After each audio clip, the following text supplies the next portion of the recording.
place way up on the mountain, like it's 7,000 feet high, and it was so cold that night up there. It was like 24 degrees. It was one of the coldest nights we've ever had on one of these expeditions. But anyway, everybody they were great troopers, and suddenly, right in front of Dr. Bravo and in front of Emery and myself was this most beautiful chiming tones that were, the best I can describe it would be something pure, crystalline, celestial musical notes and tones that manifested in the thin air right in front of us, 3 feet in front of us.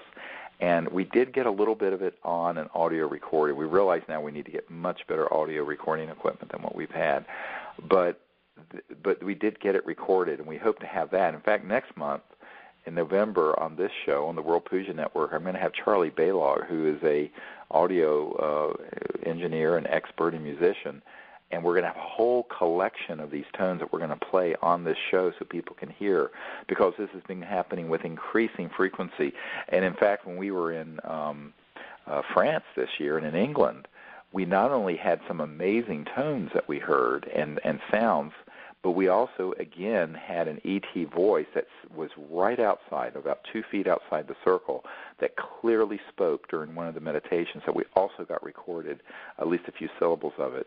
So these are coming from trans-dimensional interstellar space and breaking into linear space-time where we're sitting out in the middle of a crop circle or out in the middle of a field or up on Mount Shasta or out in the Joshua Tree National Park, which is this, as I mentioned, 800,000-acre immense desert up in the high desert of California, Southern California.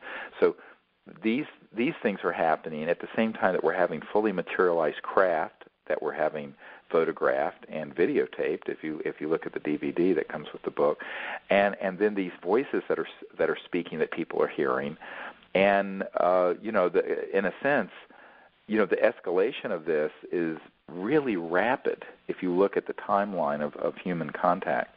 And I have to say that it's had other implications. I can't say where this occurred, but in the last few months, we had an expedition where a G7 country that has been wanting us to set up contact for their Ministry of Defense and their head of state, the head of their country, sent a very senior official, scientist, physicist, as well as a very high military official to one of these expeditions as an observer, and he was astonished with what he saw and heard. And all I'll say is that the report was very favorable, and this has all happened in the last few months.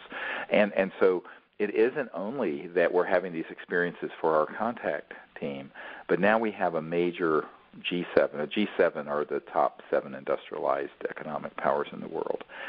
Country that is, in the last 3 or 4 years, have been actively pursuing learning about this and now have sent a senior government, very senior. When I say very senior, I mean way up there, someone who would brief the head of state of this country on this issue, to an expedition where he saw and heard these things. So this is it's really, really exciting. And then on top of that, we just got an email today from a member of our team who's in Romania, who was at a retreat with 2,000 meditators, where they were practicing the CSETI meditation protocols, where we use the mantra and go into deep meditation, and then remote view mentally deep space and invite the ETs in.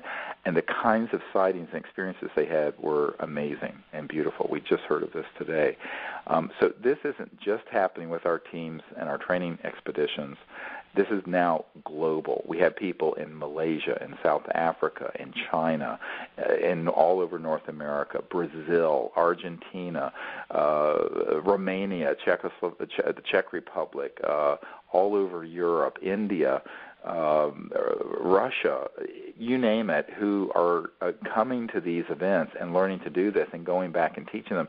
And so what's happening is that I think we're at a breakout moment, not only for disclosure of the facts and the truth of this, and with that, I mean, look, you can't acknowledge that these UFOs are real without acknowledging that they're not using Exxon Jet A fuel to get around. I mean, you're not traveling between star systems using a solid rocket booster or a Wernher von Braun circa 1942 rocket to go from Andromeda to Earth. It's a whole new physics, a whole new science, and it's a whole new world when this comes out. And that is what is so exciting about what's happening, because it's not just, it's personal, it's conscious, but it's also geopolitical, and now it's become this mass global movement. Recently, we've been contacted by a major world industrialist who I'm not at liberty to name, that we'll be meeting with in Washington, D.C. in the next couple of weeks, who is really, his whole family is really learning about contact and disclosure, and specifically about the OrionProject.org and these energy systems, because so many people are beginning to realize that we're running out of timeline using a paradigm that was really started in the mid-1800s of burning fossil fuels and burning things to get energy, that this is something that it's time to move on from. And so that is happening thanks to the people at the World Puja Network and others who are meditating with us and praying for this, and also actively working to make this change happen. So it's a dynamic that's really, not that it hasn't had its ups and downs, I'll tell you that, but it's a dynamic that is, I think, unstoppable and very, very exciting. And it's in no small part because of the effect of so many people doing the meditation and doing this in consciousness, creating, as Rupert Sheldrake describes, this morphogenic field effect, sort of this cosmic 100th monkey effect, where when a certain number of people begin to do something together in a unified way, it tilts and pulls with it all of consciousness and all of humanity, and opens up this bridge, this pathway into our future, and creates its own momentum and creates its own reality. And that is exactly why we're continuing to do this, and why we're continuing to train people, because and that's why we're inviting people who can come to Joshua Tree National Park with us. And from November 7th to 13th, again, go to CSETI.org, and you can see when it is and what we're doing. But even if you go to disclosureproject.org, you can get the meditation CD, you can get the CD that teaches you how to vector and contact these ET craft, you can get the information. It's all there. We put it all there in very simple, very inexpensive form, because some of the people who have done that, who've never come to one of these one-week events, have done this and had these ET craft show up right in their neighborhoods, or when they've gone out and had expeditions. We have a team up in Montreal, for example, that have gone outside Montreal and have had the most amazing level of contact. In fact, the head of that team is going to be on the World Puja Network with me in the next few months to discuss what the team up in Canada has been experiencing, quite separate from I've never been out with them, except when I went up there to train them a couple of years ago. So this is what's really exciting to me as the founder of the Disclosure Project and CSETI, is that this is happening now, where people are going out, having these experiences, and, I could drop dead, it wouldn't matter, because, not that I want, but it's happening on its own, and because it's created a momentum, an unstoppable force that has now become global. I'd like to just add one more comment to that. We have a prayer and meditation group with a lot of the members that have come to some of the trainings done by Costa in Northern California. And on October 9th, anybody who wanted to participate, we decided to do our CSETI protocols. And there were locations all over the world that participated. Hundreds of people were involved in this little mini event, and